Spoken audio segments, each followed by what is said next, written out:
Good morning family of God. एक बार फिर से आपका स्वागत है आज मॉर्निंग डिवोशन में। आज का वचन पाया जाता है भजन संहिता 23 अध्याय के 4 पद।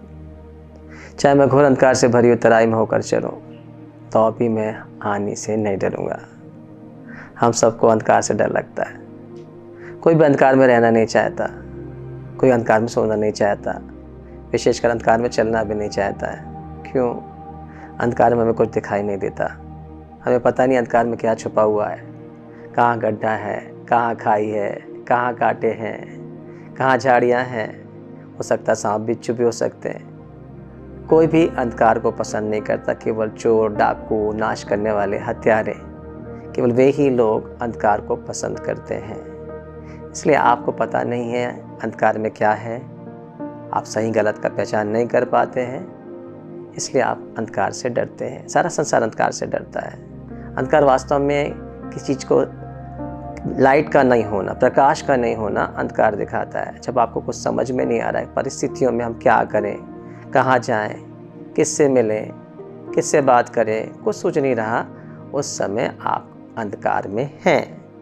बाइबल में लिखा है यशायाह 60 के 2 पद में, जाति जाति पे अंधकार और राज राज के लोगों पर घोर अंधकार छाया हुआ है। साथ ये भी कहती है अंत के दिनों में अंधकार बढ़ता ही जाएगा। अंधकार कम नहीं होगा, बढ़ता ही जाएगा। जब आपको पता नहीं संसार में क्या हो रहा है, पाप बढ़ते जा रहा है, भ्रष्टाचार बढ़ते जा रहा है, कालाबाजारी बढ़ती जा रही है, अश्लीलता, गंदगी, पोर्नोग्राफी, शैतान के सारे काम, अंधकार के काम बढ़ते जा रहे हैं। हम सोचते हैं इसमें हमारा क्या होगा, हमारे बच्चे कहाँ सुरक्षित रहेंगे, कैसे बचेंगे। हमको पता नहीं है अंधकार कितना ज़्यादा खराब है। और जब अंधकार है हमको अपने भविष्य सुरक्षित दिखाई नहीं देता, डर लगता है कल क्या होगा, कोई रास्ता नहीं है, कैसे बचेंगे, कैसे सुरक्षित रहेंगे।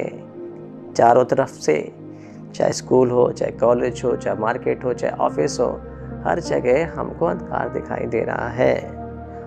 हम कैसे, किस तरह से, कब तक बच सकेंगे। देखिए किसी तरह बच के बड़े भी हो गए बच्चे, फिर आगे जवानी में जाकर उनके पास क्या दिखाई देता है, अनएम्प्लॉयमेंट है, बेरोजगारी है, निराशा आ रही है, हताशा है, कंपटीशन बढ़ते जा रहा है, महंगाई बढ़ती जा रही है, धोखाधड़ी बढ़ती जा रही है, एक दूसरे को आसानी से धोखा दिया जा सकता है। निराशा में, वादियों में, हताशा में बच्चे हैं, उनके पास कोई आशा नहीं है। अंधकार का समय, अंधकार शैतान ने फैला के रखा है। ऐसी अवस्था से दाऊद को भी होकर गुजरना पड़ा। दाऊद जब जंगलों में भटक रहा है, जब उसने गोलियत को मार दिया है, एक बड़ी विजय को इस्राएल को दिया है, उसके बाद भी शाऊल उसको मारने के पीछे पड़ा हुआ है। और उसकी हालत यह है कि दर दर भटक रहा, जंगल जंगल भटक रहा है, और शाऊल अपनी पूरी सेना के साथ उसके पीछे पड़ा हुआ है। दाऊद का क्या कसूर है? उसने क्या गलती की है? क्या गोलियत को मारना गलती है, या फिर परमेश्वर का अभिषेक पाना गलती है, परमेश्वर पर भरोसा रखना गलती है? उसने ऐसी कौन सा गलत काम किया जिसके कारण उसको भगना पड़ रहा है?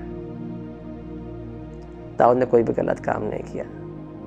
दाऊद ने सारे काम अच्छे किए, फिर भी वो जंगलों में भटक रहा है। और जंगलों में इसी अवस्था में जब है, वो इस बात को प्रोक्लेम कर रहा है। क्या कह रहा है? चाहे मैं घोर अंधकार से भरी तराई में होकर चलूं। वास्तव में वे अपने आप को इस भजन संहिता में एक भेड़ के समान देख रहा है, जो चरवाहे पे पूरी तरह से भरोसा करते हैं। उसको चरवाहे की आवाज़ पता है, वो अपने चरवाहे की आवाज़ को पहचानती हैं। इसलिए वो घोर अंधकार से भी जाएगी, उसको पता है मेरा चरवाहा मेरे संग है, बल्कि उस चरवाहे की आवाज़ ही उसको बल और साहस देती है। ये चरवाहे की आवाज़ नहीं आएगी वो डर जाएगी, परंतु क्योंकि चरवाहे की आवाज़ है, उसको पता है चरवाहा मेरे पास में है, और चरवाहे के पीछे पीछे आवाज़ का अनुकरण करते जाएगी कि उसका चरवाहा हमेशा उसको हरी चराइयों में बैठाता है, उसका चरवाहा हमेशा सुखदायी जल के झरने के पास ले जाता है, उसका चरवाहा हमेशा उसके जी में जी लेके आता है, उसका चरवाहा कभी भी उसकी हानि की रक्षा के बारे में नहीं सोचता है, उसका चरवाहा हमेशा सीधे मार्ग पर उसकी अगुवाई करता है।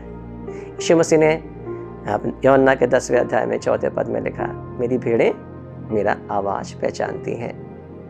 यदि आप यीशु मसीह की भेड़ें हैं, यदि आप उसके वचनों पर चल रहे हैं, यदि वो आपका चरवाहा है, तो आपको डरने की आवश्यकता नहीं है। चाहे अंधकार कितना भी बढ़ता जाए, आपका चरवाहा अंधकार में भी देखने के लायक है। अंधकार उसके लिए अंधकार नहीं, सब कुछ उसके सामने खुला हुआ पड़ता है। उसको पहले से संसार की सिचुएशन के बारे में पता है, उसको पहले से आपकी दुर्बलता के बारे में पता है, उसको पता है भेड़ को कहाँ बिठाना, कहाँ ले जाना, कहाँ रखना है। केवल भेड़ को इतना ही करना है, आपको केवल इतना ही करना है, अपने चरवाहे यीशु मसीह की आवाज़ को पहचानना सीखना है। और जब आप उसकी आवाज़ को पहचानने लगते हैं, आप उसके पीछे चलने लगते हैं, अंधकार आपका कुछ नहीं बिगाड़ पाएगा, शैतान आपका कुछ नहीं कर पाएगा, परिस्थितियाँ आपको दबा नहीं पाएगी, निराशा आपके पास नहीं आएगी, हताशा आपके पास नहीं आएगी, क्योंकि जो कुछ अच्छा और सर्वोत्तम है वो परमेश्वर ने अपने बच्चों के लिए रखा है। वो आपको हरी चराइयों में बिठाएगा, वो आपको सुखदायी जल के झरने के पास ले जाएगा, वो आपके जी में जी ले आएगा। संसार में भले कितना अंधकार हो, और चूँकि आपका परमेश्वर आपके संग है, इस डर का कारण आपके पास नहीं आएगा। यदि आप इस संसार में एक जयवंत जीवन जीना चाहते हैं, एक शांति का जीवन जीना चाहते हैं, आपको अपने चरवाहे की आवाज़ को पहचानना जरूरी है, क्योंकि आपका ऐसा चरवाहा है जो अपनी भेड़ों के लिए अपने प्राण भी देने को तैयार है। इससे पहले कि कोई हानि आपके ऊपर आए, इससे पहले कोई आपके ऊपर हाथ उठाए, इससे पहले कोई आपके ऊपर आक्रमण करे, दाऊद की भेड़ों को जब सिंह पकड़ के ले जाता था, दाऊद दौड़ता था, सिंह को फाड़ देता था, भालू के हाथ मुंह पंजे से, सिंह के पंजे से अपनी भेड़ों को छुड़ा लेता था। यीशु मसीह आपका चरवाहा है, उसके हाथों से आपको कौन छुड़ा सकेगा? और जब वो आपके संग है, कौन सी परिस्थितियाँ, कौन सी बातें आपको दबा सकेंगी? केवल आपको ये करना है, उसकी आवाज़ को पहचान कर उसके पीछे पीछे चलना है। आपके जीवन में कभी कठिनाई नहीं आएगी, आप आनंद से शांति के साथ जीवन को व्यतीत करेंगे, आप निश्चय सफलता को प्राप्त करेंगे। भले ही अंधकार बढ़ते जाए, अंधकार आपके लिए अंधकार नहीं ठहरेगा, बल्कि आप अंधकार में ज्योति के समान चमकेंगे। God bless you.